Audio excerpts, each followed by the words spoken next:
Hola, bienvenidos a Espacio Aquí y Ahora. El siguiente vídeo que voy a realizar se titula El síndrome del impostor desde las constelaciones familiares. Teoría y ejercicios prácticos. Para poderos transmitir los contenidos de este vídeo de la manera más ordenada posible, voy a usar el siguiente texto en PDF. Os lo iré leyendo, pero también iré añadiendo comentarios, explicaciones y poniendo ejemplos que faciliten la comprensión. El primer apartado voy a destinarlo a describir y a definir qué es el síndrome del impostor.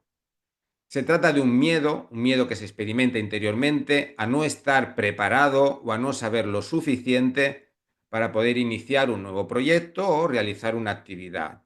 Hay una inseguridad de trasfondo desde la que uno siente o experimenta o se imagina que no tiene los conocimientos todavía para poder realizar ese proyecto o que debería haberse preparado muchísimo mejor, como una sensación a que todavía no me lo he trabajado, no me lo he preparado lo suficiente. También se puede experimentar un temor a presentarse uno mismo, a promocionarse uno mismo ante ciertas personas como alguien que está capacitado o que va a ser eficaz para poder realizar una tarea dentro de un rol concreto. Es como un temor a que se espere demasiado de mí o a terminar decepcionando a esas personas que han contado conmigo.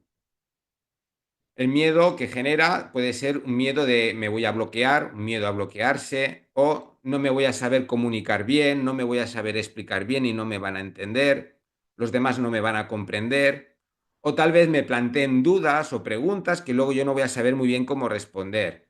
Entonces todos estos pensamientos que uno mismo se dice, todo este discurso mental que uno puede establecer consigo mismo de forma involuntaria, pues es muy limitante porque generan una gran desconfianza en uno mismo. También se puede sentir como un temor, un miedo a sentirse que uno es un farsante o que está estafando o que realmente no está capacitado para realizar esa tarea o esa función y que se está engañando a sí mismo y va a engañar a los demás. Y en el peor de los casos uno puede llegar a sentir que lo que va a hacer es peligroso y que va a causar un daño o un perjuicio a alguna otra persona. Los pensamientos que suelen acudir a la mente son: los demás van a pensar de mí que me creo más de lo que soy, o que soy muy prepotente, o que soy muy imprudente y temerario, o de que le voy a causar mucho daño o molestias a alguien si lo hago mal y si hago eso que yo quiero hacer.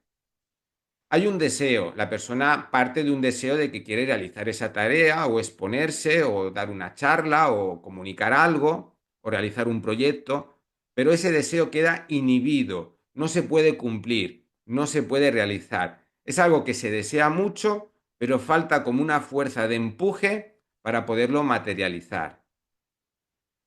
Entonces se experimenta como un bloqueo interior, una limitación. Hay personas que lo llaman autosabotaje, porque en el fondo sabe que sí están preparados, pero ellos mismos se generan las dudas. O un sentimiento de no lo merezco, no soy merecedor del éxito o de exponerme de esa manera.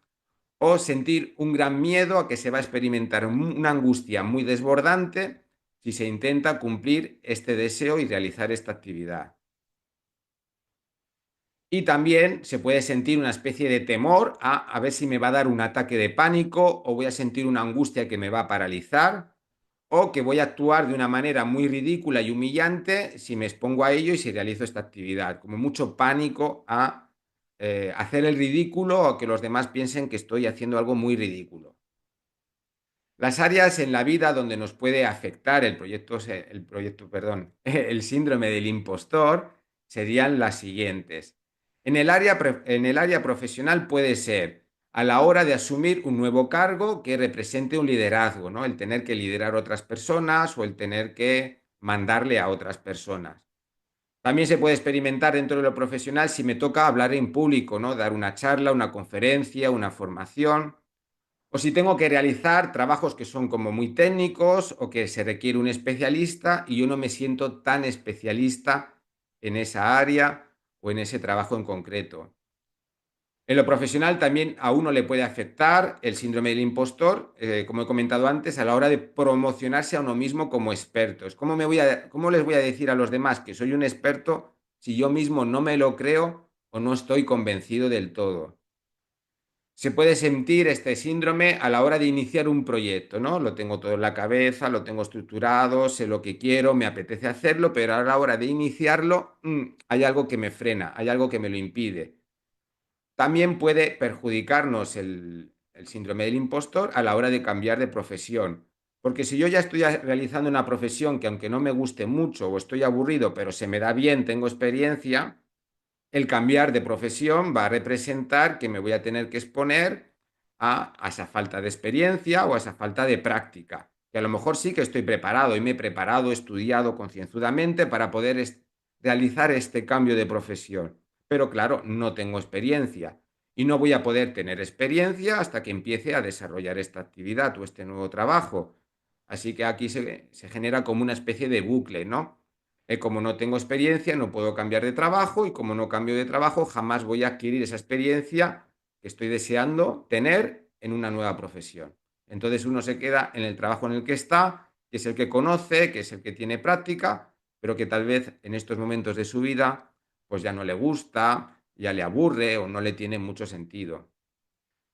Otra área profesional donde uno puede experimentar el síndrome del impostor es a la hora de gestionar cantidades de dinero importantes, ¿no? Como que vas a tener que gestionar inversiones, dinero de otras personas y ves ahí como muchos números, muchos ceros y uno siente que si es tanto dinero va a hacer algo mal, va a crear un problema, no va a saber hacerlo de forma ordenada, va a tomar malas decisiones y aunque uno haya estudiado mucho, se haya preparado mucho para eso, el ver esas cantidades de dinero tan grandes que uno no está acostumbrado, le puede bloquear bastante. Y por último, muchas veces el síndrome del impostor está asociado al dinero que te van a pagar por realizar ese trabajo. Y si uno no está acostumbrado a ganar esa cantidad de dinero o que representa mucho dinero para él, pues puede sentir que no me voy a merecer ganarme todo este dinero. A veces uno se angustia cuando le pagan demasiado bien. Si a uno no le pagan mucho, pues se puede quejar, me quejo, protesto, me siento mal pagado. Pero bueno, eso también puede dar como cierta seguridad, ¿no? Como no me están pagando lo que deberían de pagarme, pues si me equivoco tampoco va a ser tan grave o no me va a importar tanto. Ahora bien, cuando te van a pagar bastante de verdad, o incluso a lo mejor más de lo que tú crees que deberían de pagarte, eso puede generar mucho síndrome del impostor, esa sensación de que esto es demasiado para mí, de que no lo merezco, de que voy a estar como engañando o falseándome a mí mismo. Y sobre todo el temor a decepcionar. El síndrome del impostor no solamente nos puede afectar en el área profesional, que también nos puede afectar muchísimo en otras áreas más personales. Por ejemplo, a la hora de iniciar una relación de pareja cuando llevas ya mucho tiempo sin tener pareja, estando soltero o soltera. Es como si uno tuviese temor a que se le ha olvidado lo que significa o lo que representa estar en pareja y que no va a saber ser una pareja, que no va a saber cómo tratar a la otra persona, cómo seducirla, cómo enamorarla o cómo sencillamente divertirse o disfrutar juntos de la relación, como un temor, como si uno se hubiese podido olvidar de lo que es estar en pareja. Si uno lleva muchos años sin pareja, puede aparecer este temor de, buf, no me voy a saber desenvolver. Este temor también puede surgir no tanto por el hecho de saber llevar una relación de pareja, sino cuando tienes la oportunidad de salir con alguien, de tener una relación de pareja con alguien a quien has idealizado muchísimo. A lo mejor has idealizado a esa persona por su belleza, porque es una mujer muy guapa, un hombre muy guapo, o porque consideras que es una persona muy inteligente, muy intelectual, y a lo mejor siento que no voy a estar a la altura en las conversaciones que tengamos, que voy a parecer tonto, que voy a parecer estúpido o muy bruto, o porque esa persona pertenece a un estatus social o económico más elevado, se mueve en unos ámbitos en los que yo no me he movido nunca, porque nunca he tenido el dinero para participar en esos eventos o relacionarme con ese tipo de personas tan, entre comillas, selectas. Eso le puede generar a uno mucha angustia también. O incluso uno puede idealizar a esa pareja o esa futura pareja por considerarla que es muy bondadosa o muy generosa y uno tener como una especie de complejo de egoísta o de complejo de que no soy tan bueno como esa persona y entonces eso le hace a uno sentir que no lo merece o que va a tener que actuar como si fuera más buena persona de lo que es para poder estar a la altura de la bondad tan grande y esa generosidad tan grande que idealiza en la otra persona. O podemos idealizar su simpatía, ¿no? Esta persona con la que voy a salir es tan simpática, tan graciosa, tan agradable que conmigo se va a aburrir porque yo soy más introvertido o soy más tímido o me cuesta más comunicarme y expresarme. Otros roles donde puede surgir el síndrome del impostor es a la hora de convertirte en padre o madre, ¿no? Es como, ¿dónde voy yo siendo padre o dónde voy yo siendo madre? No lo voy a saber hacer, va a ser complicado para mí. Es que no tengo experiencia, claro. La primera persona que te va a dar experiencia como padre o como madre va a ser tu primer hijo. Tal vez tengas experiencia anterior de cuidar niños porque has cuidado a tus hermanos pequeños o a sobrinos o a hijos de tus amigos, pero aún así uno puede sentir que no es lo mismo que cuidar a su propio hijo o cuidar a su propia hija. Y si no tienes mucha experiencia en el trato con niños, pues puede ser muy sofocante entrar en este rol de convertirte en padre o madre de un niño o de una niña. El síndrome del impostor puede aparecer, por ejemplo, si una persona tiene un hobby en un deporte y quiere participar en una competición. Y a lo mejor no es que tenga el objetivo de ganar y ser el campeón, pero el hecho de participar en una competición, en un hobby, y sentir que todos lo van a hacer mejor que tú, o que vas a perder, o que vas a hacer el ridículo, también puede generar esta sensación del síndrome del impostor. O a la hora de organizar un evento social, ¿no? Que tienes que invitar a varias personas, que tienes que animarlas para que participen en un evento como puede ser celebrar una boda, celebrar un cumpleaños con mucha gente y uno puede sentir esa angustia de que no lo voy a organizar bien, seguro que salen mal las cosas, seguro que luego pasan cosas desagradables y me van a echar la culpa a mí de que no lo he organizado adecuadamente. Eso también puede generar muchos miedos e inseguridades en las que uno se sienta como una especie de impostor a la hora de organizar eventos. En cualquier área en la que sea posible tener miedo a hacerlo mal o de no estar a la altura o de que voy a ser criticado o cuestionado de que no estoy haciéndolo lo suficientemente bien. O también el temor, a veces no es tanto un temor a hacerlo mal, sino el temor a que me van a envidiar o me van a humillar, incluso aunque lo haga bien. Todos estos sentimientos, todos estos pensamientos, todas estas predicciones del futuro pueden provocar un síndrome del impostor. Entonces voy a explicar cuáles son los miedos y las inseguridades más típicas que genera este síndrome. El primero de ellos sería predicciones. Las inseguridades generan en que nuestra mente empieza a predecir el futuro y en estas predicciones se predice, por supuesto, lo que puede salir mal. Desde la inseguridad que uno lleva dentro, con la que uno convive, lo que va a pensar es todo lo malo que puede llegar a pasar. Por ejemplo, van a descubrir que no estoy suficientemente preparado o que realmente no lo sé hacer porque en verdad no tengo ni idea. Y a lo mejor no es verdad y la persona sabe que no es verdad, que sí, que lo ha estudiado, que se ha preparado, que se ha organizado, pero puede venir un momento dado un sentimiento de, uy, es que no tengo ni idea, no tengo ni idea y estoy completamente perdido en esto. Otra predicción posible es alguien va a salir muy mal herido o perjudicado si lo hago mal, ¿no? Es como el miedo a hacer daño a otras personas. Esto puede ocurrir, por ejemplo, en profesiones relacionadas pues, con la medicina o trabajos en los que de alguna manera se tiene que usar maquinaria o a la hora de, no sé, de cuidar a otras personas, pero también en otras áreas, ¿no? Por ejemplo, manejando dinero, voy a perder un dinero que no es mío, voy a tomar una mala decisión, una mala inversión. Entonces, este temor a que alguien salga perjudicado puede darse en varios ámbitos diferentes. Puede ser un perjuicio físico de que la persona se va a accidentar, se va a enfermar o se va a morir por mi culpa, por lo que yo le estoy diciendo, por lo que yo estoy haciendo, o puede ser más un perjuicio más emocional, ¿no? De que va a salir muy herido, muy traumatizado por mi culpa, muy afectado y me voy a sentir muy culpable. Otra predicción que solemos hacernos es, se van a reír de mí o se van a burlar de mí porque voy a terminar haciendo el ridículo, o es muy posible que termine haciendo el ridículo y me voy a sentir muy humillado, ¿no? Como un temor a experimentar la herida de humillación. Como he comentado antes, también surge el temor a decepcionar por no cumplir a las expectativas, por no estar a la altura, como que uno no se siente suficientemente capaz en base a lo que imagina que son las expectativas de los otros, que a lo mejor no son reales, sino que es uno que se lo está imaginando, de van a terminar decepcionados seguro.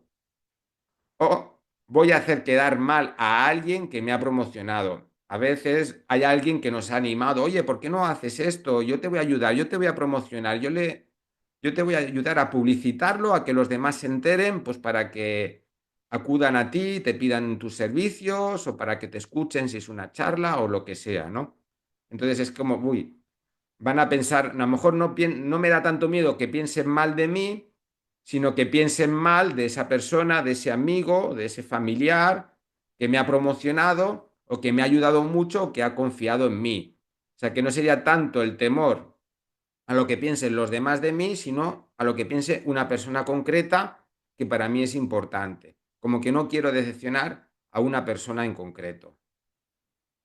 Otra predicción muy típica es, mira, cuando lo vaya a hacer, seguro que en el momento me va a dar mucha vergüenza o voy a sentir mucha ansiedad y los demás se van a dar cuenta de mi propia inseguridad y entonces van a pensar que no me lo he preparado, no me lo he estudiado, aunque no sea verdad. Me voy a quedar en blanco y se van a pensar que soy un tonto que se ha puesto ahí a hacer ver que sabe hacer algo que realmente no sabe, cuando realmente sí me he preparado, pero me voy a bloquear con esta vergüenza, me voy a bloquear con esta ansiedad que tengo. Entonces sería un temor al propio sentimiento de vergüenza o la propia sensación de sentirse ansioso. Otra predicción típica sería, me voy a sentir muy culpable después si lo hago mal y lo voy a pasar fatal mucho tiempo posteriormente. O sea, que me va a costar muchísimo recuperarme como lo hago mal. Entonces, a lo mejor sí que creo que lo puedo hacer bien, pero siempre existe una posibilidad entre 10, entre 100, entre 1.000.000 de que lo haga mal, porque no existe nunca la garantía absoluta. Y si yo tengo esta fantasía catastrófica de que como lo hago mal, luego voy a estar pasándolo fatal mucho tiempo, pues eso me puede generar mucha angustia. Otra predicción sería, es que me voy a poner enfermo porque no voy a poder soportar la tensión y la incertidumbre. Y voy a acabar desmayándome, o me va a dar un infarto, o vamos, que hasta me puedo morir si intento hacer eso que deseo hacer, ¿no? Porque la misma ansiedad me va a provocar algún tipo de enfermedad que me va a aparecer por alguna parte del cuerpo. Y como he comentado antes, a veces el temor no es tanto hacerlo mal, sino hacerlo bien. Una persona puede tener miedo a hacerlo muy bien o incluso pensar que lo puedo hacer demasiado bien. ¿Por qué? Porque puede tener miedo a que en los demás eso provoque envidia y que luego desde esta envidia le descalifiquen igualmente, aunque lo haya hecho bien, y igualmente, aunque lo haya hecho bien, lo terminaré pasando mal porque me habrán descalificado, porque me envidiarán y esa envidia hará que me ataquen, ¿no? Que me calumnien o que digan cosas horribles de mí que luego no voy a poder soportar. O directamente me van a acusar de haber hecho trampas o de que he mentido, de que he engañado, de que eso que estoy diciendo son mentiras, son mis invenciones, que me lo estoy inventando, que no tiene fundamento, que de dónde saco esas ideas, que me las, ¿no? Como que estoy engañando o estoy mintiendo. Otra predicción típica es, mira, es que sabes que ¿no? A ti hay alguien que te ha ayudado mucho y el mérito no es realmente para ti, sino para esa persona que te ha ayudado mucho. Entonces eh, eh, estás recogiendo un mérito o estás pretendiendo recoger un mérito que no te corresponde. Tú realmente, si no hubiera sido por el otro, no podrías estar haciendo esto. O sea, que no es tu mérito, es el mérito de otra persona. Entonces eso también puede generar una angustia, ¿no? Porque claro, cuando uno quiere hacer algo y se ha esforzado y se lo ha preparado, pues también quiere recibir y ser reconocido algún tipo de mérito al respecto. Ante todas estas predicciones catastrofistas que puede plantear nuestra propia mente, que surgen ahí como de imprevisto, surgen como si fuesen, vamos, profecías que se van a cumplir y además el temor de que como lo he pensado, entonces se va a cumplir porque lo he pensado ante este tipo de pensamientos catastróficos. Automáticamente, para poder soportar la angustia o para poder liberarnos de la angustia, vamos a caer en la trampa, en el autoengaño, de inventarnos algún tipo de excusa o de justificación que me ayude a evitar esta angustia o a poder soportar la angustia que me genera mi propia inseguridad. Ejemplo de estas excusas o estas justificaciones serían las siguientes. En verdad no es el momento todavía, mejor dejo pasar un tiempo que seguro que estaré más calmado, que seguro que me habré preparado más y entonces seguro que lo hago bien. Si lo hago ahora no es el momento, ¿no? Es como posponerlo o procrastinarlo. Otro gran autoengaño puede ser, mira, si es que en verdad no lo deseo tanto, si simplemente era una idea que se me había ocurrido, pero no tengo ese deseo real de realizar ese trabajo, cambiar de trabajo, estar con esa pareja nueva o de hacer esa charla o de lo que sea, ¿no? Yo no deseo eso para nada, no, no es tan importante para mí, o sea, le quito importancia, valor a mi propio deseo. O la excusa sería, no, en verdad, es verdad, tengo que estudiar mucho más y prepararme mucho más todavía, porque seguro que hay mucha gente que lo haría mejor que yo. Y aquí entramos en un juego muy peligroso, que es el juego de las comparaciones. Y es verdad, o sea, siempre hay alguien que lo puede hacer mejor que tú, porque no tienes la certeza de que no haya nadie en el mundo que sabría hacerlo mejor que tú. Ahora bien, cuando uno piensa, no, no, es que sería la mayoría lo harían mejor que yo, lo que voy a hacer va a ser muy mediocre, va a ser muy, muy pobre comparado con lo genial que lo harían otras personas, pues automáticamente desde esa comparación mejor no lo hago y utilizo ese pensamiento para, pues, para sabotearme o para impedirme realizar mi propio deseo. Otro pensamiento muy típico, una excusa también que sucede muchas veces es que esto no es lo mío y no se me va a dar bien nunca, ¿no? Es un pensamiento que por un lado genera mucha frustración, pero por otro lado genera el alivio de que como no es lo mío y no me va a salir bien, pues ya no lo voy a intentar y no voy a tener que atravesar todas estas angustias que me conllevarían el intentarlo siquiera. O una excusa también muy típica sería, es que no vale la pena pasar tanta ansiedad por esto, mejor me dedico a otras cosas que me sean más fáciles, ¿no? A lo mejor no es tanto el miedo a hacerlo mal, sino el miedo a experimentar mucha ansiedad y uno llega al convencimiento de no vale la pena agobiarse tanto, no vale la pena pasar tanta ansiedad o tanta angustia. Lo dejo estar, que hay otras cosas mucho más fáciles que se me dan bien y que ahí lo tengo como más seguro. Y la última justificación es, mejor no lo hago por si alguien sale mal herido o muy afectado. Y a lo mejor es una tontería en la que es imposible hacerle daño a nadie. Otras veces sí que hay cierta responsabilidad, pero muchas veces no. Y uno simplemente se inventa que puede causar un daño a alguien y el verdadero motivo, la verdadera razón no es tanto dañar a otros, sino el miedo al ridículo, el miedo a decepcionar, otros miedos más ligeros, pero que para la propia persona no es más ligero, es muy angustiante. Entonces prefiere, ante esto que me angustia, crearme una angustia más grande para así ya descartarlo por completo. Y la mayor angustia que uno se puede crear, por supuesto, es el miedo a hacer daño a otras personas o de que alguien salga muy mal herido, muy afectado. Para poder entender cómo funciona interiormente el síndrome del impostor, es muy importante saber diferenciar los deseos de las necesidades. Entonces, voy a explicar qué es una necesidad. Una necesidad es algo que se siente y que no se puede no hacerlo porque sería peligroso para mí. Es decir, lo tengo que hacer porque si no lo hago va a ser muy peligroso. O lo tengo que hacer porque es imposible contenerme y estoy obligado a hacerlo. Entonces, en la necesidad, el motor, el motivador no es el deseo, es el miedo. O sea, lo hago porque me da mucho miedo no hacerlo. Esto sería una necesidad. Entonces, el miedo a qué pasará si no lo hago es lo que me empuja y me tira hacia adelante. El deseo. El deseo es otra cosa diferente a la necesidad. Se parecen, pero son diferentes. Porque en el deseo estoy queriendo hacer algo que me encantaría hacer. O sea, lo estoy deseando de verdad. No es el miedo lo que me motiva, aunque luego, por supuesto, los miedos me van a afectar, sino que el punto de partida no es el miedo, sino que es el deseo. El me encantaría hacerlo. En el deseo, la explicación de por qué surge el deseo puede ser la siguiente. Me va a encantar hacerlo porque lo voy a disfrutar mucho realizándolo, el disfrute de realizarlo, el pasarlo bien mientras se realiza eso que se desea hacer.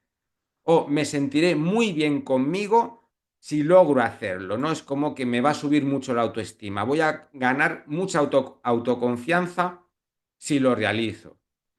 O me va a aportar una gran ganancia o un beneficio, puede ser un beneficio económico, puede ser un beneficio de cualquier otro tipo, de conseguir ventajas de cualquier manera. Entonces, me sale muy rentable hacerlo y como me sale muy rentable, por eso deseo hacerlo.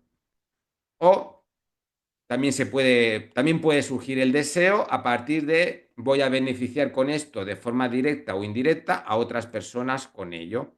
Así que el deseo puede surgir también desde un altruismo, desde querer favorecer a otras personas o ayudar a otras personas o beneficiarlas. Pero ahí están los miedos, la pereza o el bloqueo. Bloqueo e inhibición sería más o menos lo mismo. Puede surgir a la hora de que vayamos a ejecutar un deseo y tanto si tenemos explicaciones al respecto como si no encontramos ninguna explicación, pueden surgir en nosotros formas de autosabotaje para impedirnos cumplir o satisfacer eso que estamos deseando, ¿no? Unas veces nos daremos cuenta de que es puro miedo, lo que me pasa es puro miedo, y otras veces diré, no, es que tengo pereza, es que tengo flojera, pereza, y a lo mejor no es pereza, sino que es miedo que se está disfrazando de pereza. Muchas veces la pereza en sí no es verdadera pereza, sino que es un miedo disfrazado. Y el bloqueo es, no, no me da pereza o no me da miedo, pero no sé por qué no puedo hacerlo. El bloqueo es un miedo inconsciente. O sea, donde hay bloqueo hay un miedo inconsciente. Pero si no soy capaz de reconocer a que tengo miedo, pues simplemente siento como un bloqueo, no lo puedo hacer y no sé por qué. Y aquí hay algo muy interesante que nos va a ayudar muchísimo a comprender las razones y las causas de por qué surge el síndrome del impostor. En lo profundo, de manera más consciente o más inconsciente, lo que le está sucediendo a la persona que tiene el síndrome del impostor es que no se siente con permiso para realizar lo que quiere hacer. Y voy a explicar en profundidad a qué me refiero con esto de el permiso.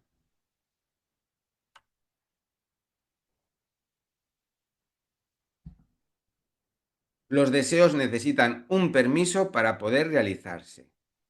¿Qué es un permiso? Un permiso es un consentimiento que nos da una figura que representa para nosotros una autoridad amorosa o benefactora. Así que nosotros proyectamos en esa figura una autoridad. Y es una autoridad respecto a nosotros. Puede ser una autoridad porque sabe mucho, puede ser una autoridad porque representa eh, alguien que nos ha cuidado, que nos está cuidando. Así que nosotros proyectamos y le otorgamos una autoridad a esa persona. Y en el momento en que otorgamos esa autoridad, es esa persona la que nos tiene que dar el permiso de si podemos hacer o no podemos hacer eso que estamos deseando. Necesitamos que esa figura de autoridad amorosa valide nuestro deseo para que nos sintamos realmente con el derecho, y aquí viene una frase muy importante, con el derecho de poder cumplirlo o realizarlo. Entonces, detrás del temor a no saber o a no poder cumplir nuestro deseo, se encuentra la necesidad inconsciente, la mayoría de veces es inconsciente, de que nos den una autorización. Y esa autorización es a lo que llamamos permiso. En algunos casos, esta figura de autoridad, benefactora o amorosa, puede ser desde una parte de nosotros mismos, o sea que no tiene por qué ser otra persona externa, sino que puede ser que una parte de mí me dé la autorización a otra parte de mí para poder realizar y cumplir ese deseo. Así que necesitaríamos como nuestra propia autorización. Y muchas veces en algunos deseos que tenemos en la vida, nos basta con nuestra propia autorización personal de poder realizarlos y de poder cumplirlos. Es como si dentro nuestro tuviéramos una especie de padre o de madre interior que nos dice si podemos o si tenemos el derecho de realizar ese deseo. Pero en otros casos no nos basta con nuestra propia autorización, sino que necesitamos el permiso de alguien más, de otra persona. Y así que entra en juego otra persona que nos dé el permiso, que nos autorice. Y eso puede ser porque esa persona representa para nosotros una mayor autoridad que nosotros mismos, o porque representa y estamos necesitando una especie de autoridad complementaria a la nuestra. Como que necesitamos dos autorizaciones o dos personas que nos den el permiso. Uno sería uno mismo y otro sería otra persona. Esta doble autorización es como si fuéramos interiormente una especie de niño, como si fuéramos un niño o una niña que necesita sentirse autorizado tanto por su papá como por su mamá. Y esto es interesante porque aquí ya podemos investigar si ha habido algún trauma al respecto, ¿no? Si de pequeños mamá nos dejaba hacer algo y papá no nos lo dejaba y se enfadaba, pues podíamos sentir mucha confusión, ¿no? Y al final solo aprendimos a hacer las cosas cuando mamá y papá nos lo autorizaban. Cuando yo soy mayor, yo puedo hacerme a mí mismo de mi papá o de mi mamá, pero me faltará una especie de autoridad complementaria. Entonces, ante este trauma de recibir mensajes contradictorios de papá o mamá de cuándo podíamos hacer las cosas que deseábamos, puede esto provocarnos como secuela que luego cuando somos adultos también necesitemos dos autoridades porque con una sola no nos basta. Esta figura de autoridad externa, esta persona externa, puede ser alguien que esté vivo y está presente en nuestra vida actual, como puede ser un profesor. Necesitamos nuestro profesor, el profesor que nos esté enseñando lo que sea, que nos lo autorice y que nos diga que realmente estamos preparados. Pero a veces ni siquiera es una persona que sea especialista en eso que vamos a hacer. O sea, no tiene por qué ser un profesor. Puede ser que necesitemos la autoridad de nuestra propia pareja, o que necesitemos la autoridad de un hermano o de un tío o de un amigo que tiene como mucha autoridad para nosotros, o de un abuelo. Y muy frecuentemente esta autoridad la buscamos en papá o mamá, aunque seamos adultos, especialmente cuando papá y mamá están vivos. Pero en algunos casos esta autoridad complementaria o esta autoridad superior a la nuestra propia puede representar la autoridad de un hijo o de un sobrino o de un nieto, o sea, de alguien que sea mucho más joven que nosotros. A veces no puedo hacer esto si no me lo autoriza mi propio hijo o si no me lo autoriza hasta mi propio nieto. Hasta que él me diga que no estoy preparado para hacerlo, yo no me voy a creer que realmente estoy preparado. Así que podemos proyectar esta figura de autoridad en cualquier persona. Si la proyectamos en alguien que sea amoroso y benévolo, pues recibiremos fácilmente esta autoridad. Pero como proyectemos esta autoridad en alguien que no sea amoroso o alguien que no sea benévolo con nosotros, que sea alguien hiperexigente o hipermanipulador, muy narcisista, pues vamos a estar muy cohibidos, no vamos a recibir ese permiso y aunque nos fastidie muchísimo, esa falta de permiso nos va a impedir realizar lo que queremos realizar. Pero a veces, en algunos casos, los más complejos, aunque hay alguien más que nos está autorizando, aunque hay alguien externo humano que nos está autorizando, aún así no nos sentimos con derecho de cumplir nuestro propio deseo y tampoco lo podemos realizar. Así que tampoco lo podemos cumplir porque aún así nos falta algo más que no sabemos qué es. En algunos casos hay alguna otra cosa inconsciente que se tiene que solucionar para poder sentir que sí podemos, que sí tenemos del derecho, que sí lo merecemos o que sí estamos suficientemente preparados o capacitados para poder realizar eso que queremos hacer. Cuando esto sucede y este bloqueo es tan potente que aunque tengamos mucha gente a nuestro alrededor que nos esté animando, que dice que confíen, que nos transmiten mensajes positivos de validación, cuando el bloqueo es tan grande que nos digan lo que nos digan, es que no nos sentimos preparados o no nos sentimos con el permiso o no nos sentimos capaces, insisto que lo que hay siempre en el trasfondo es una falta de permiso, que se está disfrazando de inseguridad y de otras cosas, ahí hay algo más importante que tenemos que entender y profundizar. Es como si nos faltara el permiso, la autorización de lo más básico, de lo más de la raíz, que serían de nuestros padres o de aquellas personas que nos cuidaron de niños. Y este permiso nos puede faltar de ellos independientemente de que estén vivos o de que ya estén muertos. O sea que a lo mejor ya papá y mamá ya murieron o esa persona que me cuidó de niño ya murió, pero aún así, aunque esté muerto, yo necesito un permiso. Y claro, ¿cómo voy a recibir el permiso de un muerto si está muerto? Entonces eso ya es totalmente bloqueante y limitante. Aquí hay algo muy importante que tenemos que solucionar.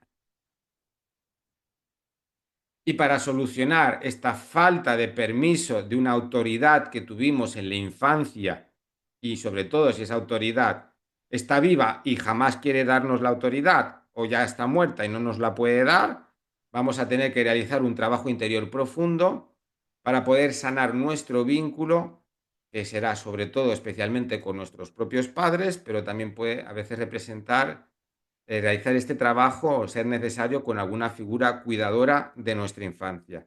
Aquí ya nos vamos a la infancia. Entonces, lo que bloquea este permiso respecto a los padres y los cuidadores requiere algo que se llama tomar a los padres. Pero lo voy a explicar con más profundidad porque es un concepto complejo.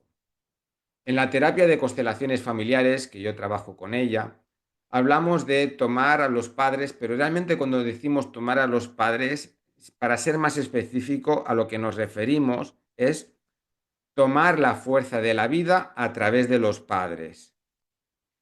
A través de esta fuerza de vida es como conseguimos sentir el derecho y el permiso para poder realizar y cumplir nuestros propios deseos. Entonces, ¿qué significa esto de tomar la fuerza de la vida a través de los padres? Imaginaros que nuestros padres son esas personas que nos han transmitido la vida, pero que también es a través de ellas donde la vida va a transmitirnos la energía y la fuerza que necesitamos para realizarnos y cumplir nuestros deseos. Explicándolo metafóricamente, es como si papá y mamá fueran como dos grifos que necesitamos abrir para que venga esa energía, como dos válvulas que hay que abrir. Esa energía viene de la vida, viene de eso que está más atrás de ellos, que es la propia vida. Pero para transmitirnos la fuerza necesita como dos conductos, dos tuberías, dos canales. Y esos dos canales representan a papá y a mamá, que son las personas que nos han transmitido la vida. Entonces, si hay bloqueos con papá y mamá, si hay algo que no es sanado con ellos, eso puede muchas veces ocasionar esa sensación de que no tengo el permiso, de que no tengo el permiso porque ese canal está como bloqueado, está tapado. Si yo no estoy bien interiormente con mi padre y con mi madre, ¿cómo voy a poder estar bien interiormente con la vida que ellos me han transmitido? Ahí se produce un efecto de lealtad muy fuerte, ¿no? Aquello que yo sienta con mis padres que no está en orden, me va a bloquear en algún aspecto de mi vida o en muchos aspectos de mi vida. Entonces, ¿de qué se trata esto? Se trata de sanar el vínculo con los padres, con esas personas que nos han transmitido la vida, para que la vida pueda hacernos llegar esa fuerza. Pero esto también lo podemos extrapolar a otros vínculos, no solo con los padres, porque a lo mejor puede ser no sé, un padre adoptivo, una madre adoptiva o una abuela que nos cuidó mucho, con quien también hemos podido desarrollar esa lealtad de que necesitamos su permiso para poder realizarnos personalmente. Puede ser que esa lealtad se deba a que esa abuela se sacrificó mucho por cuidarme de niño y entonces yo le debo a ella mucha lealtad y no puedo hacer nada que ella no estaría de acuerdo en que yo hiciera. O los padres adoptivos. Les debo tanto a mis padres adoptivos que me han cuidado, encima yo no era su hijo de verdad y me han cuidado, que si no siento como que ellos estarían de acuerdo conmigo, no puedo desarrollar mi deseo. Entonces, este efecto de lealtad no solamente se puede experimentar con los padres biológicos, sino también con otras figuras que nos hayan cuidado de niños, con las que también vamos a tener que trabajar para sanar nuestro vínculo. Entonces, cuando tomamos la fuerza de la vida que viene de nuestros propios padres, esa fuerza que da lugar a que la vida exista en el universo, llamémoslo como queramos, llamémosle universo, Dios, conciencia, la fuente, llamémoslo como queramos, porque esto también afecta, aunque la persona sea atea o no tenga creencias espirituales, es indiferente, o sea, la fuerza nos viene de algún lugar. Lo que lo entendamos, no lo entendamos, lo reconozcamos o no lo reconozcamos, ¿no? Entonces, hay algo que necesitamos que nos facilite que nos llegue esta fuerza a nosotros mismos.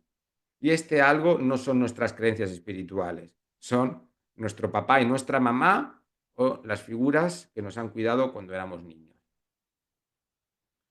Si tenemos esta fuerza de la vida que nos viene a través de nuestros padres o nuestros cuidadores en la infancia, vamos a conseguir las siguientes cosas. Primero, vamos a tener la capacidad para descubrir lo que realmente deseamos, porque esto es muy importante.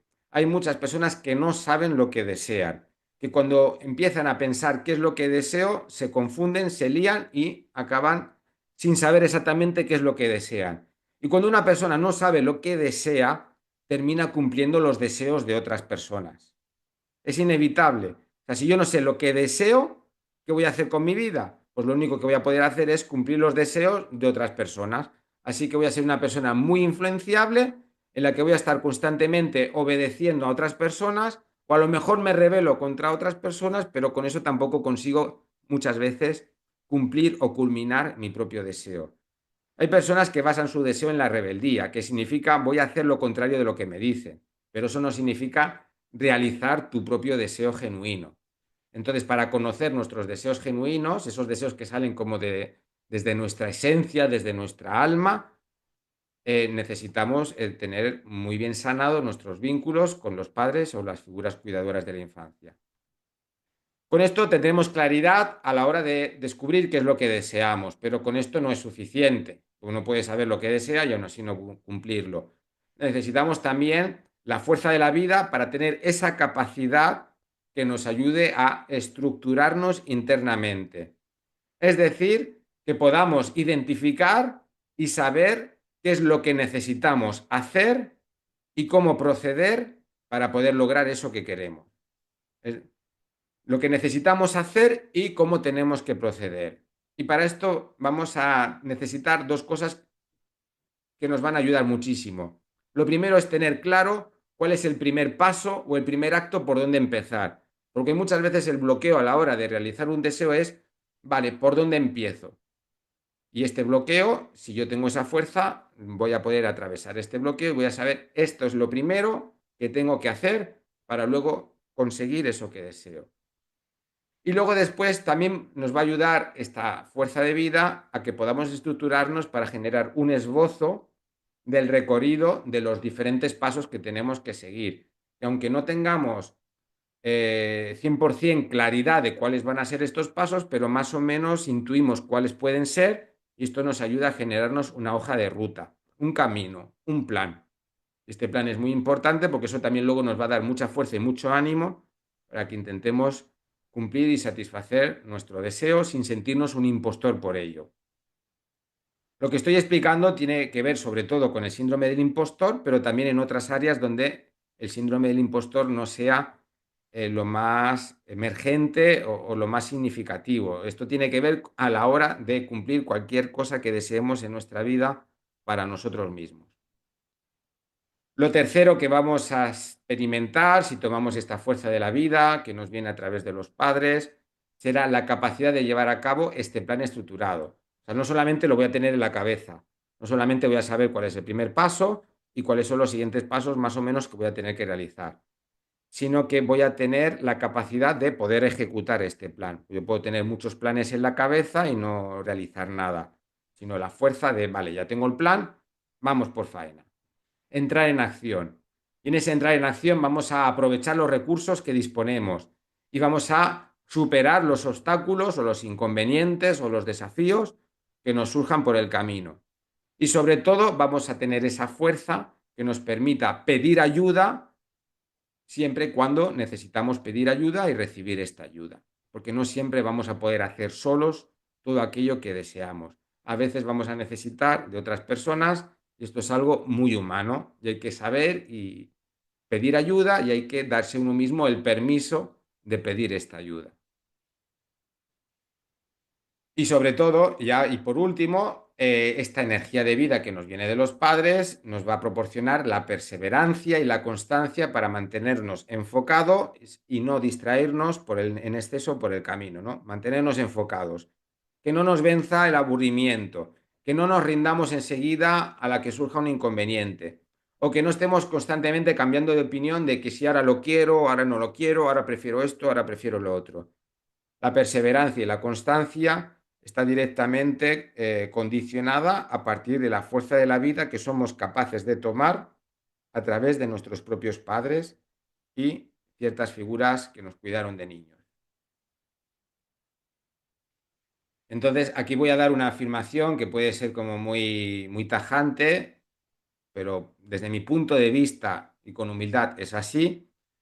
Una persona es tan adulta emocionalmente como es capaz de tomar esta fuerza de vida que proviene muy especialmente del vínculo con sus padres.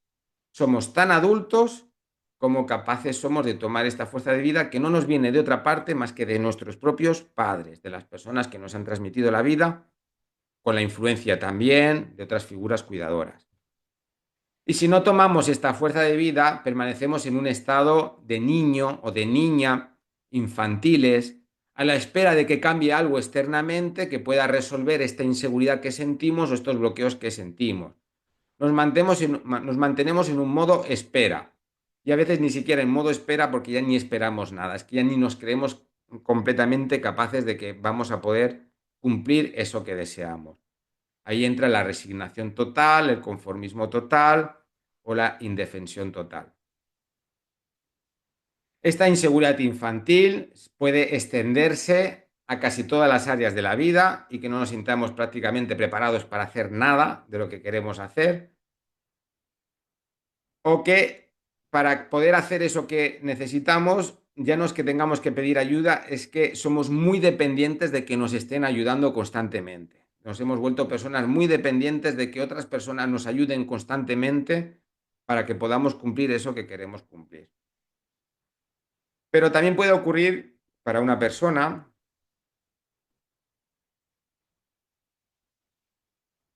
puede suceder que en algunas áreas de su vida tiene una gran seguridad, tiene mucha capacidad y en otras áreas se le concentra toda la inseguridad que tiene, ¿no? Es como que a lo mejor hay un área o dos áreas en las que esa persona es muy insegura, entonces ahí está en un estado muy infantil, muy de niño, porque lo que hay detrás de ello, insisto, es una falta de permiso de tomar esa fuerza de energía por los bloqueos que hay con los padres, entonces uno queda muy afectado en esas áreas y en las otras está libre. En esas otras áreas sí tienen el permiso o sí tiene la fuerza.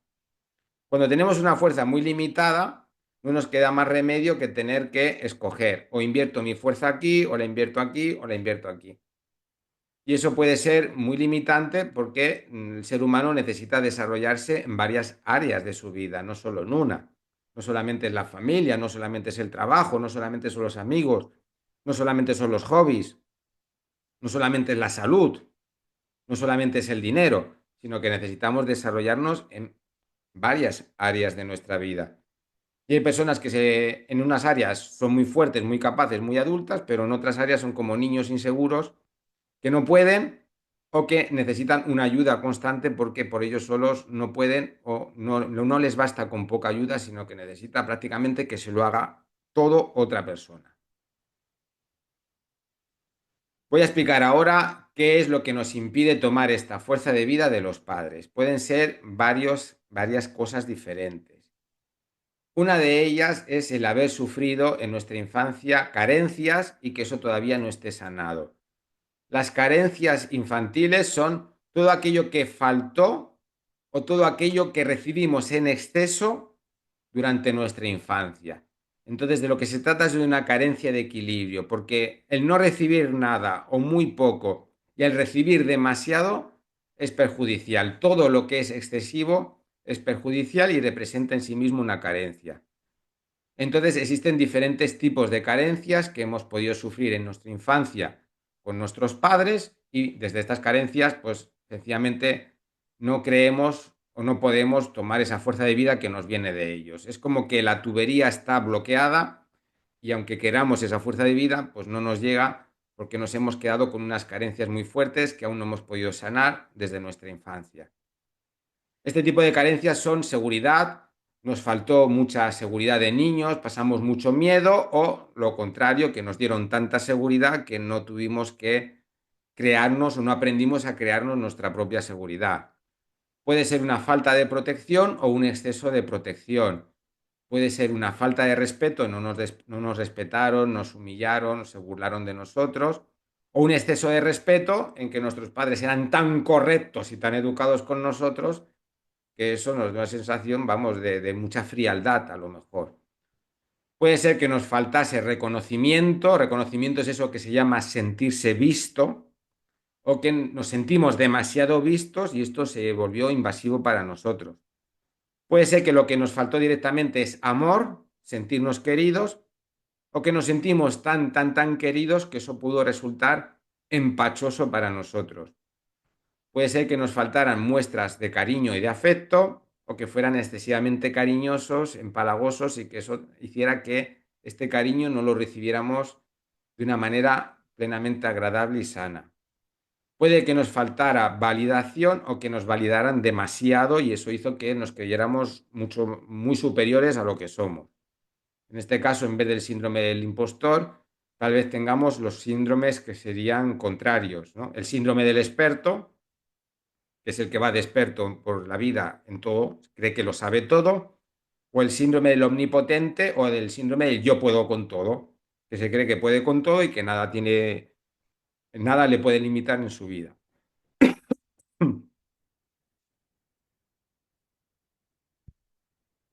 Puede ser que lo que faltara fuera apoyo, no nos apoyaban en eso que queríamos, o que nos apoyaban tanto que nos generaron dependencias. Puede ser que no nos admiraran en nada nos dijeron que éramos especiales, o puede ser que nos halagaran demasiado de forma admirativa y que nos creamos especiales para todo.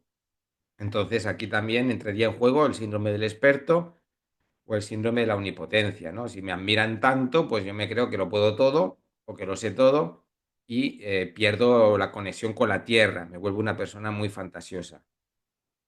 Exagero mis cualidades, exagero mis capacidades. Entonces, la persona que siente estas carencias, que las tiene dentro de sí, consciente o inconscientemente, está esperando algo de sus padres que ya no le van a poder transmitir nunca, aunque esos padres quieran y estén vivos, porque el tiempo ya pasó, la infancia ya pasó. No se puede subsanar estas carencias en la adultez. Desde luego puede ayudar mucho, ¿no? Que los padres te lo reconozcan o que los padres te quieran compensar de algún modo cuando eres adulto. Pero nunca va a ser la solución definitiva que nuestros padres, cuando ya somos adultos, nos den eso que nos faltó en la infancia. Porque hay algo como que ha caducado, hay algo que ha prescrito. Entonces vamos a tener que hacer otro tipo de trabajos interiores para poder sanar esas carencias infantiles. Cuando una persona tiene carencias de su infancia, puede manifestarse los siguientes estados. En un estado de melancolización constante, de mucha melancolía, que tiene que ver con el desánimo, estar muy desanimado con la vida, con uno mismo, o sentir una gran indefensión, es decir, experimentar mucha impotencia con uno mismo, o sea, no puedo conmigo mismo o una gran resignación que tiene que ver como una derrota. Me rindo completamente conmigo mismo. No soy capaz, no puedo, no tengo derecho, no valgo, no soy suficiente. En otros casos, la persona que sufra estas carencias, se va a ir a la parte del enfado, ¿no? Resentimientos, rencores o incluso odio hacia sus propios padres. ¿Cómo voy a poder tomar la fuerza de la vida que me viene de mis padres si les guardo tanto resentimiento, si les tengo tanto rencor o incluso si les odio. Es imposible. El canal está completamente, los dos canales están completamente bloqueados.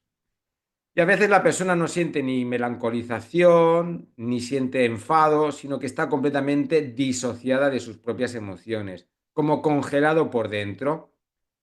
Y eso puede provocar que también se distraiga constantemente con otras cosas para no recordar lo doloroso. Puede acudir a adicciones, puede acudir a estar siempre viendo la televisión, puede acudir a, bueno, pues como personas que están por la vida que no sienten ni padecen porque no conectan con nada. Y si no conectas con nada, ¿cómo vas a descubrir lo que deseas? Para saber lo que deseas, necesitas ser capaz de conectar con tus propias emociones. Si no, nunca vas a saber si lo que deseas es porque realmente lo deseas tú o porque lo están deseando a otros y te lo están influyendo. Estas carencias se terminan convirtiendo en muchos casos en justificaciones y excusas insalvables, y no tendría que ser así porque todo esto se puede sanar si se realiza un trabajo profundo. La excusa sería, no puedo conseguir lo que quiero porque tuve una infancia muy mala, entonces va a ser así para siempre. Es como algo que ya no se puede hacer nada con eso. Y no es verdad, se puede hacer mucho cuando uno se trabaja interiormente. Luego también puede surgir como también puede impedirnos tomar esta fuerza de la vida a través de los padres, un miedo a sentirnos o a creernos que somos ya tan adultos como ellos. Es como si siempre necesitáramos considerar que nuestros padres son más adultos que nosotros, como si hubiese una especie de temor a superarles en algún aspecto, porque podría ser que eso a los padres les generase envidia y les provocase sufrimiento, miedo a que mis propios padres me envidien por mis éxitos y mis logros, o cierto temor a que el día que yo no necesite a mis padres porque sea completamente autosuficiente y exitoso en lo que yo hago, mis padres sientan que yo ya no los necesito para nada y que eso les genere pues cierta sensación de que, bueno, depresiva, ¿no? De que ya no tiene valor su vida, de que han hecho todo lo que tenían que hacer. Miedo a que los padres crean que ya no los necesito para nada. Entonces estos dos miedos son muy importantes. Ante las creencias de mis padres necesitan que yo les necesite para que su vida tenga valor y sentido, no voy a poder tomar la fuerza de la vida que me viene a través de los padres. Y si creo que mis padres me van a descalificar o me van a desmerecer en vez de celebrar mis éxitos porque me van a tener envidia, no voy a poder tomar la fuerza de vida a través de los padres. Y en el caso de que sea real, porque hay padres que realmente son envidiosos, vamos a tener que hacer un trabajo profundo para poder atravesar esa envidia y aún así tomar la fuerza de la vida que nos viene a través de los padres. Este trabajo es un trabajo interior. Muchas veces cuando le explico esto a una persona dice, ya, pero es que mis padres esto, mis padres lo otro. Y nos perdemos del foco. El foco es que se trata de un trabajo interior, que no se trata de cambiar a tus padres reales, no tienes que cambiar nada en ellos. Lo que tienes que cambiar es algo en ti que te mantiene como un niño que tiene miedo de generar envidia a sus padres o de que sus padres sientan que ya no los necesita para nada.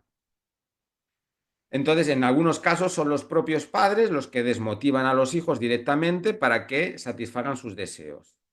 A veces son los padres que, aunque ya uno sea adulto, te siguen diciendo a lo mejor lo mismo que ya te decían de niño. O tal vez no, tal vez de niño te apoyaban más y ahora no te dan ese apoyo. Y te dicen cosas como, no lo intentes que no vas a poder, o si lo haces algo va a salir mal, o te va a costar demasiado esfuerzo y no te valdrá la pena. Entonces, muchas veces desde este trabajo interior necesitamos empoderarnos para poder superar estos mensajes tóxicos que nos pueden transmitir nuestros propios padres, porque además, aún así, necesitamos la fuerza de la vida que nos viene a través de ellos. Y otras veces los padres transmiten dobles mensajes, o sea que son como ambivalentes, ¿no? Por un lado te dicen que sí, que desean que tú cumplas ese deseo para ti, pero luego con sus actos o sus comportamientos, de forma sutil, te dicen sí, pero no. ¿No? Por ejemplo, tú eres muy capaz de conseguir eso que tú quieres, pero vigila que te pueden pasar cosas muy malas, que te van a sobrepasar. Entonces, por un lado te dicen que sí, pero por otro lado te meten miedo. Entonces, cuando uno le mete miedo, pues lo que recibe inconscientemente es: no, mis padres no quieren que yo cumpla ese deseo. Otra tercera razón que nos puede impedir tomar la fuerza de la vida a través de los padres es que a veces los padres necesitan que sean sus hijos los que les cuiden a ellos como si ellos fueran los hijos de sus hijos. Son padres muy demandantes o padres muy inseguros consigo mismos o padres muy infantiles. Entonces es como si esperaran que sus hijos les salven de sus propias inseguridades, de sus propias carencias o de lo que les pudo faltar con sus propios padres. En ese caso, los hijos muchas veces adoptan un rol de paternar o de maternar a sus propios padres. Y cuando un hijo está muy enfocado en cuidar a sus propios padres, sobre todo en lo emocional, no tanto en lo físico, porque a veces los padres pues, son ancianos y necesitan ayuda de los hijos, sino sobre todo en lo emocional, ser el sostén emocional de los padres, se pierde mucha fuerza para cumplir y satisfacer los propios deseos. Sentir que tienes que ser más adulto emocionalmente que tus propios padres porque es lo que ellos necesitan de ti, te va a quitar mucha fuerza de vida y mucha energía para que puedas cumplir tus propios deseos. Otra cuarta causa que puede provocar que no tomemos la fuerza de la vida de los padres puede ser cuando los padres quieren que sus hijos vivan en base a lo que ellos creen que es mejor. Da igual que ya seamos adultos, nuestros padres siguen creyendo que saben lo mejor, qué es lo mejor para nosotros y nos dicen, esto es lo que tienes que hacer con tu vida. Y si nosotros sentimos que lo que queremos hacer es otra cosa, eso puede hacernos creer, experimentar consciente o inconscientemente que no tenemos el derecho a cumplir con nuestros propios deseos porque nuestros padres no desean que los cumplamos. En estos casos, cumplir con los propios deseos puede ser incompatible y estar en contra con los deseos de lo que tienen los propios padres con los hijos. Y esto puede generar mucha angustia y mucha ansiedad, y muchas veces uno es inconsciente y no se da cuenta de que no está pudiendo cumplir ese deseo, porque él se cree que es muy rebelde y que sus padres no le afectan para nada, y no se da cuenta hasta qué punto sí que le está afectando que sus padres tengan otro deseo diferente para él. Y cuando es así, se experimenta una falta de permiso para cumplir el propio deseo si no coincide con el deseo que tienen los padres para con el propio hijo. Y el quinto punto serían lealtades familiares. Las lealtades familiares son complejas, las explico en muchos de mis vídeos que tengo ya publicados en mi canal de YouTube, así que simplemente voy a explicar algo muy sencillo para que tengamos presente que este es un factor muy importante a tener en cuenta si queremos sanar nuestro vínculo con los padres y poder tomar la fuerza de la vida que nos viene a través de ellos. En las lealtades familiares, los hijos cargan en sí mismos, cargan el dolor de sus propios padres de forma consciente o inconsciente. Esta carga supone sentir una gran pena por lo que ellos han tenido que sufrir a lo largo de sus vidas. Y esta pena, quien siente tanta pena por sus padres, no puede tomar la fuerza de la vida para cumplir sus deseos. Es como si tuviéramos miedo de que si tomamos esta fuerza, estamos dejando sin fuerza a nuestros padres reales. O que les estamos traicionando o les estamos fallando si somos mucho más felices que ellos. Así funcionan las lealtades. Las lealtades es un límite a la felicidad que somos capaces de soportar. Parece que todo el mundo quiera ser muy feliz, pero la felicidad puede dar mucho miedo. El miedo al éxito puede ser muy profundo y muy limitante. Y cuando hay miedo al éxito es porque actúa de trasfondo este tipo de lealtades familiares. No solamente el proceso de sanación consiste en tomar la fuerza de la vida a través de los padres, sino que también es necesario muchas veces trabajar con traumas personales que nos están provocando que experimentemos el síndrome del impostor o que no podamos cumplir las cosas que deseamos. Y ahora voy a explicar cómo funcionan estos traumas personales.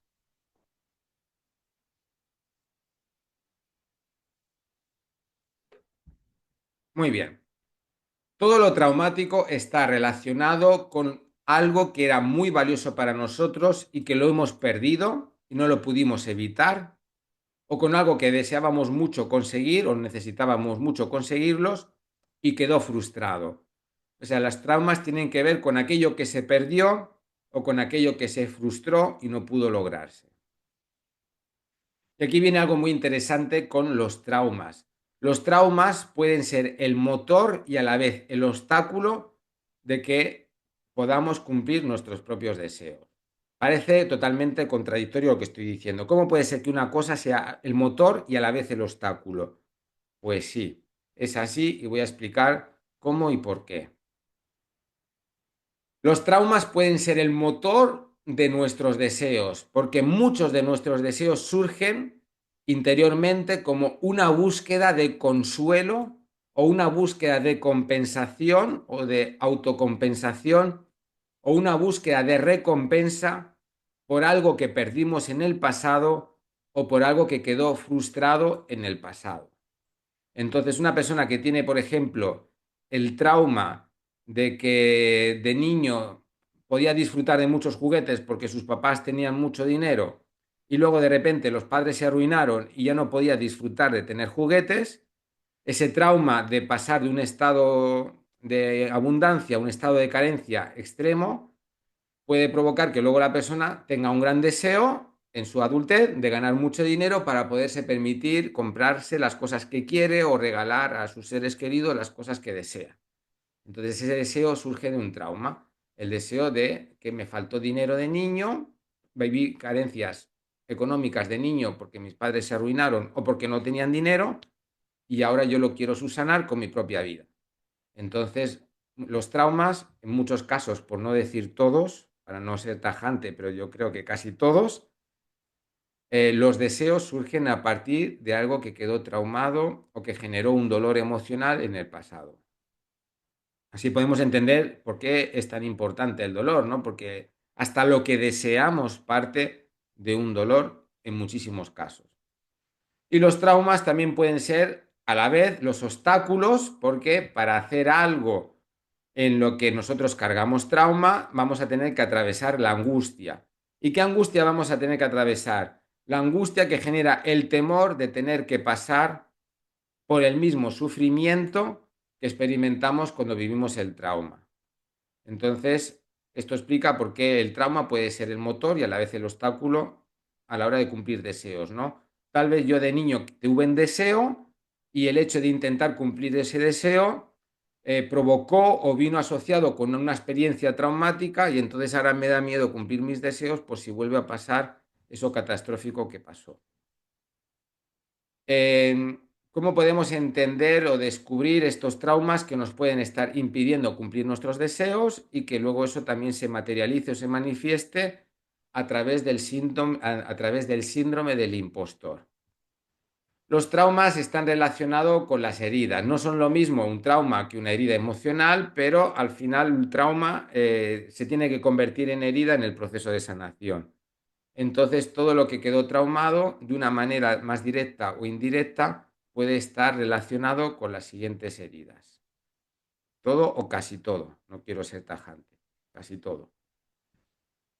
El trauma de haber sentido, haber experimentado rechazos, ¿no? Entonces, si nosotros de niños queríamos hacer algo que deseábamos mucho y por intentarlo nos rechazaron, nos hemos podido quedar asociados a que si ejecuto mi deseo, me van a rechazar.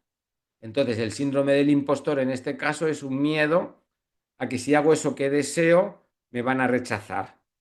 Y luego todo lo demás ya es las excusas que yo me invento, es que no estoy preparado, es que no soy suficientemente bueno, es que debería de prepararme mucho más, es que va a ser peligroso, o todo lo que yo me invente para poder sabotear y boicotear la ejecución de mi deseo. La herida también puede ser, el trauma puede ser una herida que todavía no hemos conseguido sanar respecto al abandono.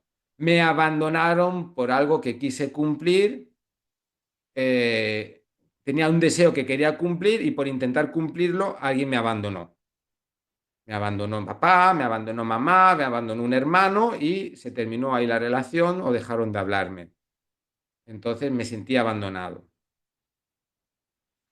Otra manera de quedar traumado a la hora de cumplir un deseo en nuestra infancia puede ser que me humillaron, ¿no? Es lo típico. Por ejemplo, en el colegio salía a la pizarra para hacer un ejercicio, no lo hice bien y el profesor se rió de mí, los alumnos se rieron de mí y a partir de ahí me da mucho miedo exponerme en público y ahora yo tengo el deseo de hacer algo en que me tengo que exponer en público, pero estoy traumado porque sufrí muchas humillaciones de niño cada vez que me exponía y era demasiado visto o estaba en público.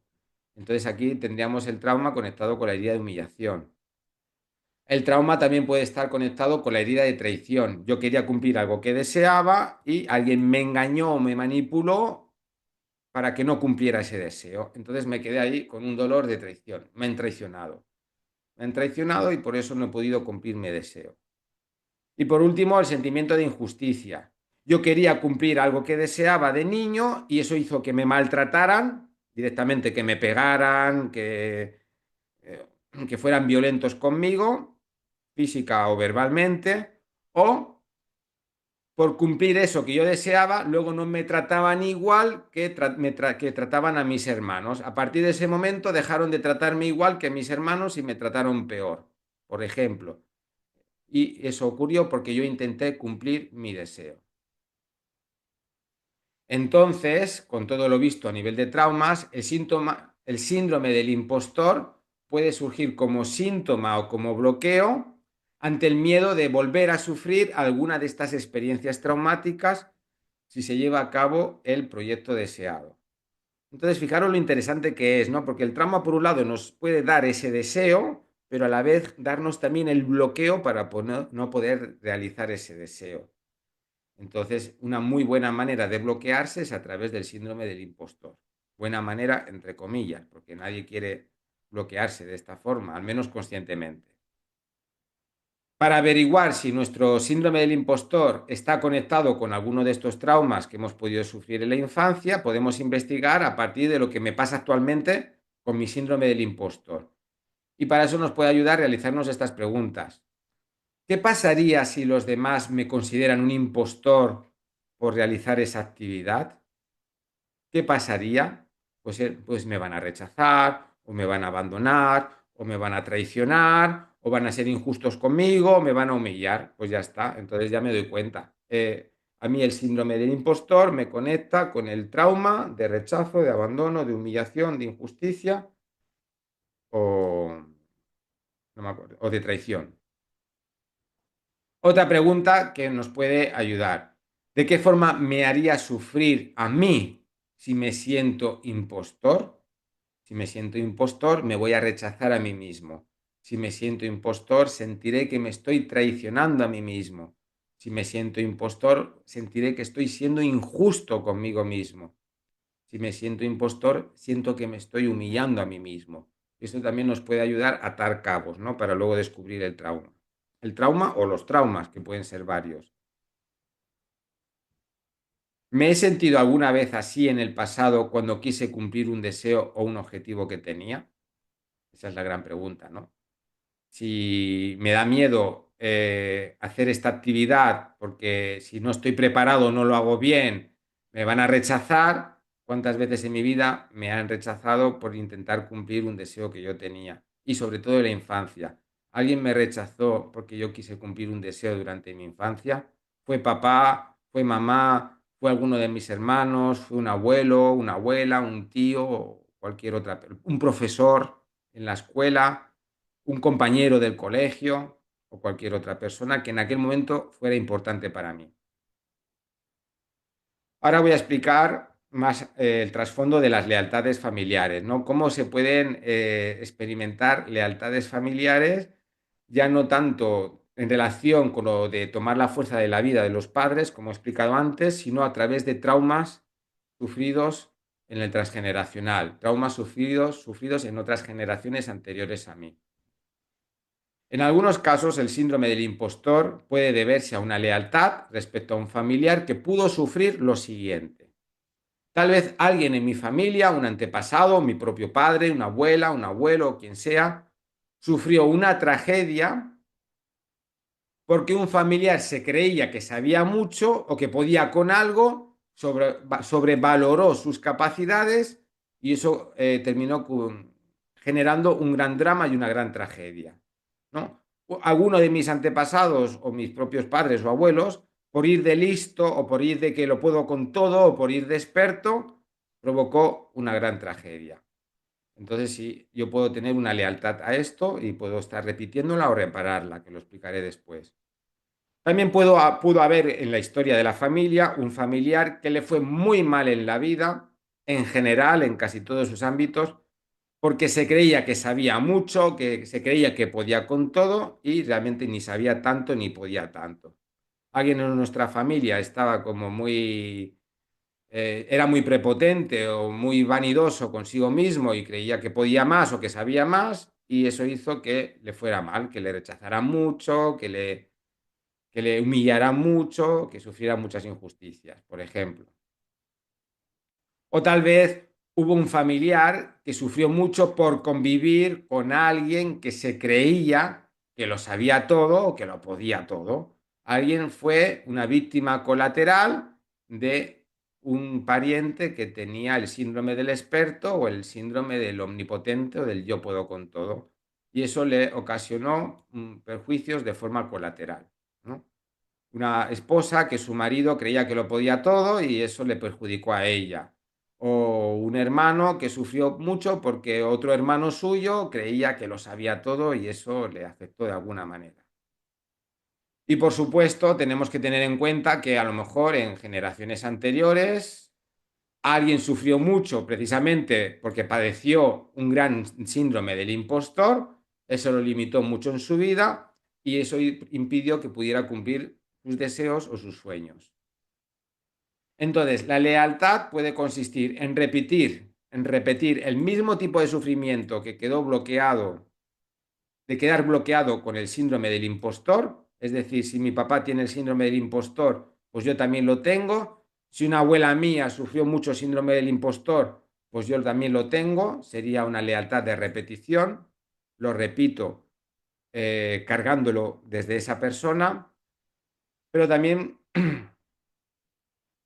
hay otro tipo de repetición que puede ser cómo evitar, perdón, aquí un momentito que me acabo de desconcentrar un momento, o puede ser una lealtad de repetición, como por ejemplo evitar los riesgos o las molestias generadas. Vale, exacto. En este caso no sería repetición, sería reparación. Puede ser una lealtad de reparación cuando yo a través de sufrir mucho el síndrome del impostor, estoy compensando todas las veces que mis antepasados o algunos de mis antepasados generaron perjuicios o generaron tragedias por sufrir el otro síndrome contrario, que sería el síndrome del experto o el síndrome del omnipotente o del yo puedo con todo, que serían las tendencias contrarias al síndrome del impostor. Voy a poner una serie de posibles situaciones traumáticas que se han podido vivir en la historia de la familia y que pueden, desde las que podemos cargar una lealtad al respecto. Imaginemos que alguno de nuestros parientes o antepasados era muy novato en su profesión, pero por las circunstancias asumió una responsabilidad que realmente no estaba preparado para asumir y eso terminó en tragedia, ¿no? Imaginemos, yo qué sé, nuestro abuelo quería ser médico, estaba en prácticas y faltaban médicos con más experiencias y tuvo que hacer una operación y le salió mal, o él creyó que le salió mal y se le murió el paciente. Y luego a partir de ahí decidió que nunca más iba a ejercer la medicina. Pues entonces ese síndrome del impostor surgido a partir de ese trauma nos puede estar afectando a nosotros. Quedó la idea de que si hubiera dicho que no sabía hacerlo, se hubiera evitado, si me hubiera negado a hacerlo, se hubiera evitado esa tragedia. Otro ejemplo. Algún antepasado nuestro estaba muy enfermo, no estaba en condiciones de trabajar y aún así fue a trabajar porque pensaba que aguantaría, el yo puedo con todo, y pasó algo horrible y que no aguantó. Entonces, por culpa de estar trabajando enfermo, cometió una negligencia que si no hubiera ido a trabajar ese día, no hubiera sucedido. Y eso ocasionó una gran tragedia. O tal vez fue como si, como así se sintió un familiar. Es decir, a lo mejor no es que fuera culpa suya, a lo mejor no es que se creyese tan experto o que podía tanto, pero él mismo se culpó después por algo que sucedió, de que, mira, ha ido de listo o ha ido de puedo con todo y ahora por culpa de eso ha pasado algo horrible. Entonces, aunque no fuera realmente un síndrome del experto o un síndrome del yo puedo con todo, igualmente eso terminó provocando una tragedia. O pudo tratarse de una persona que siempre se sentía mejor que los demás y que eso les puso a situaciones ridículas, ¿no? Alguien iba muy de listo por la vida o de yo puedo con todo y todos los demás se reían de él o lo criticaban por esta actitud y eso le generó un sentimiento de soledad muy profundo. Entonces también podría ser que tuviéramos alguna lealtad con este tipo de experiencia y de tragedia. Una vez explicado más o menos las causas y lo que representa el síndrome del impostor, voy a proponeros una serie de ejercicios, que van a ser dos, que podéis realizar en vuestra casa. Sobre todo para trabajar más la parte de tomar la fuerza de la vida a través de los padres, ¿no? En otros vídeos ya explico cómo funcionan los traumas y explico ejercicios para poder sanar uno mismo los traumas, siempre teniendo en cuenta de que sanar uno mismo tiene ciertas limitaciones, no es lo mismo estar en manos de un profesional, un terapeuta que te acompañe, que hacerlo por uno mismo, pero a mí siempre me gusta al menos facilitar las herramientas para quien no tenga la oportunidad de hacer terapia, que al menos lo intente de sanar consigo mismo. Entonces voy a proponer este primer ejercicio, que sería el ejercicio de solicitar permiso de forma simbólica a los padres. Imaginar que yo quiero hacer algo y me doy cuenta de que detrás de este síndrome del impostor es que realmente no siento el permiso, me está faltando fuerza de vida. Pues un buen ejercicio para ayudarme a reconocer la resistencia que tengo o para ver si realmente eso me ayuda a poder tomar estas fuerzas sería la siguiente. Pongo dos sillas, una enfrente de otra, o también se puede hacer con los dos padres a la vez, ¿no? O sea, pongo dos sillas, una al lado de otra y una silla enfrente de las dos.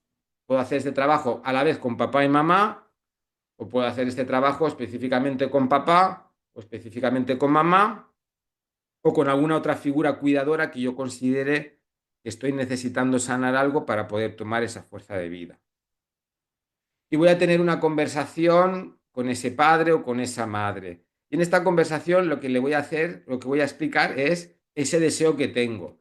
Pues yo deseo cambiar de profesión, pues yo deseo convertirme en padre, pues yo deseo no boicotearme en esta relación de pareja porque la estoy idealizando mucho y me doy cuenta que voy a repetir el mismo patrón que hago siempre y que la voy a fastidiar.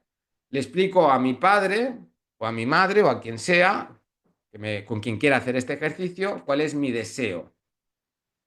Es importante presentarse a la hora de hacer este ejercicio de simular las conversaciones, preparar el contexto, que sea un contexto cuidado, que nadie nos vaya a interrumpir, que nos sintamos a gusto, que sea en un lugar seguro para nosotros.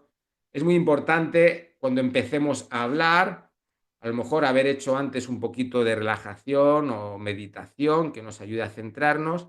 Y es muy importante en ese empezar a hablar, presentarnos aunque parezca un poco absurdo, pero eso ayuda como que inconscientemente nos ayudemos más a entrar en contexto. Por ejemplo, voy a hacer ejercicio con mi padre. Pues, hola papá, soy tu hijo, voy a explicarte algo que deseo mucho en mi vida, algo que tengo muchas ganas de poder hacer, porque así lo voy a disfrutar mucho, porque me va a dar un gran beneficio, me va a generar un gran beneficio, porque con eso puedo ayudar a muchas personas. Voy a explicar mis motivos, voy a explicar lo que deseo y mis motivos de por qué lo deseo, y se lo explico a mi padre. Y luego le voy a pedir a mi padre que me dé su permiso, su bendición o que me mire con buenos ojos. Podemos usar la expresión que nos resulte más cómoda, ¿no? Podemos decir, papá, necesito tu permiso, papá, necesito tu bendición, papá, necesito que me mires con buenos ojos, necesito tu consentimiento, necesito tu aprobación, necesito que tú también desees esto para mí, porque es lo que yo deseo para poder sentirme seguro, capacitado, preparado y dispuesto a poder realizarlo, estructurado mentalmente para poder realizarlo. Entonces, desde ahí vamos a poder darnos cuenta de si nos está siendo fácil pedir este permiso o esta bendición o si nos estamos bloqueando y surge una resistencia en nosotros. Y si surge una resistencia, no luchemos contra la resistencia. No vale la pena luchar contra la resistencia, porque la resistencia hay algo profundo que lo está provocando. Y si no sabemos qué es eso profundo, estamos luchando con el viento, estamos luchando con molinos de viento. No va a servir para nada. Va a quedar el ejercicio postizo, no nos lo vamos a creer ni nosotros mismos. Entonces es mejor que si notamos la resistencia, en vez de seguir forzando el ejercicio, hagamos un ejercicio de introspección para descubrir de dónde me viene esta resistencia. Puede que tenga que ver con las carencias infantiles, puede que tenga que ver con que me da miedo sentirme más adulto que mi propio padre, puede que tenga que ver con que yo estoy haciendo de padre de mi propio padre, puede que tenga que ver con una lealtad familiar que tengo por lo que él ha tenido que sufrir en su vida o con el motivo que sea. Si profundizo interiormente, si me planteo a mí mismo las preguntas, ¿por qué me estoy resistiendo a pedirle permiso o la bendición a mi padre? Si yo hago este ejercicio, es muy probable que me llegue información y que yo mismo responda a las preguntas que me vayan surgiendo.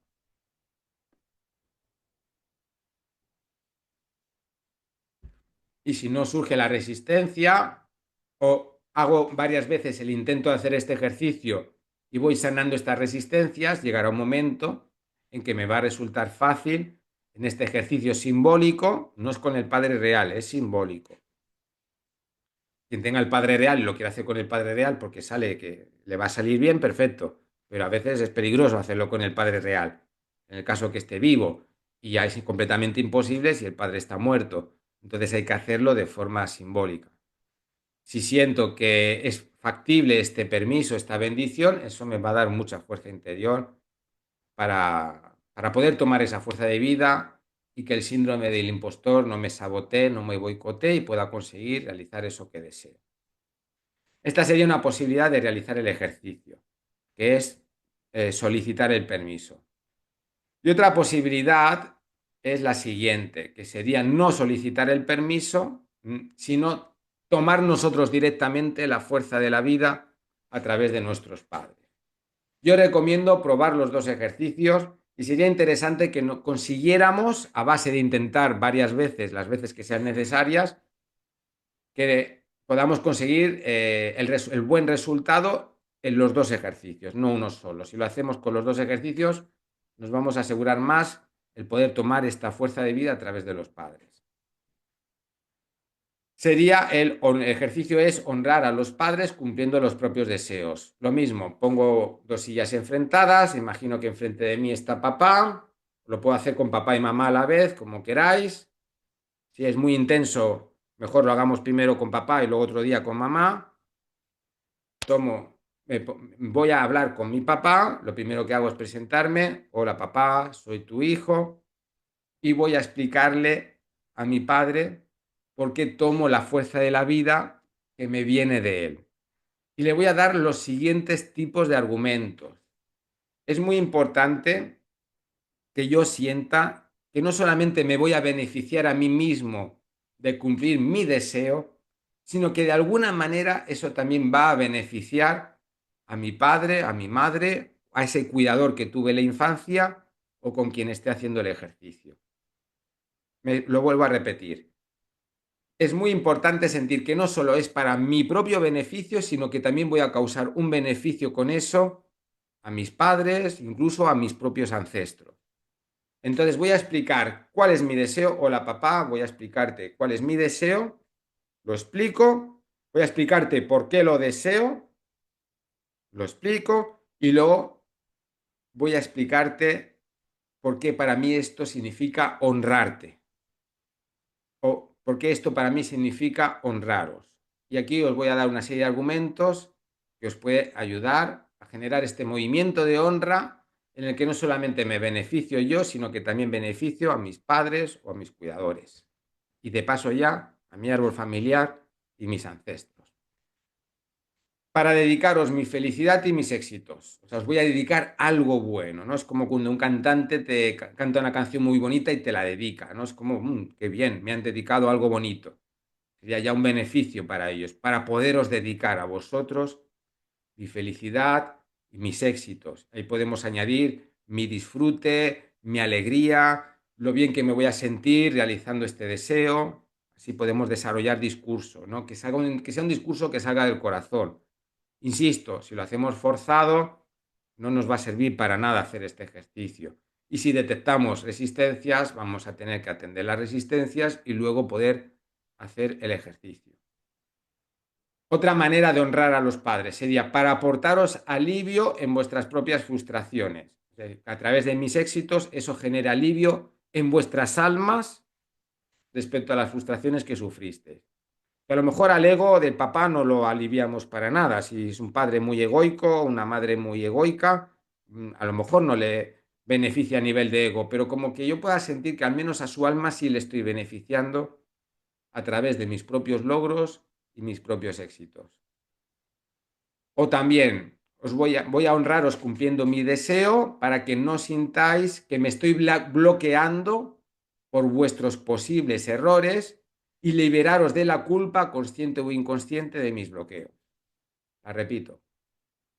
Os voy a honrar cumpliendo mi deseo para que no sintáis que me estoy bloqueando por vuestros posibles errores y liberaros de la culpa consciente o inconsciente que podéis experimentar en vuestra alma. Otra manera de honrar y de establecer discurso de honra respecto a los padres, para beneficiar a mis descendientes con mis éxitos, que son también vuestros propios descendientes. Esto en el caso de que la persona que realice ejercicio tenga sus propios hijos, sus propios nietos, sus propios sobrinos o tenga descendientes.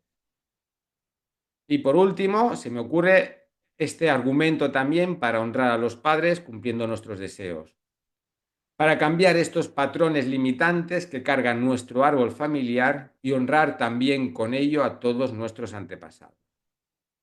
Estos argumentos nos van a dar mucho empoderamiento para poder tomar esa fuerza de vida que viene de los padres y desde ellos, desde nuestros ancestros hasta la vida, y así poder superar nuestro síndrome del impostor, nuestro bloqueo, nuestros miedos, nuestras inseguridades, que detrás de todo ello, insisto, lo que suele haber es una falta de permiso.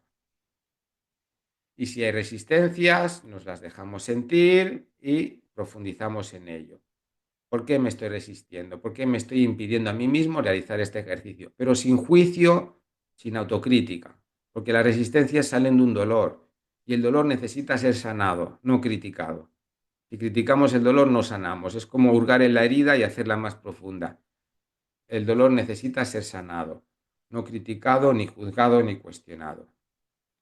Y esto es todo lo que os quería explicar en este vídeo. Muchísimas gracias por vuestra atención y nos vemos en otra ocasión. Un saludo.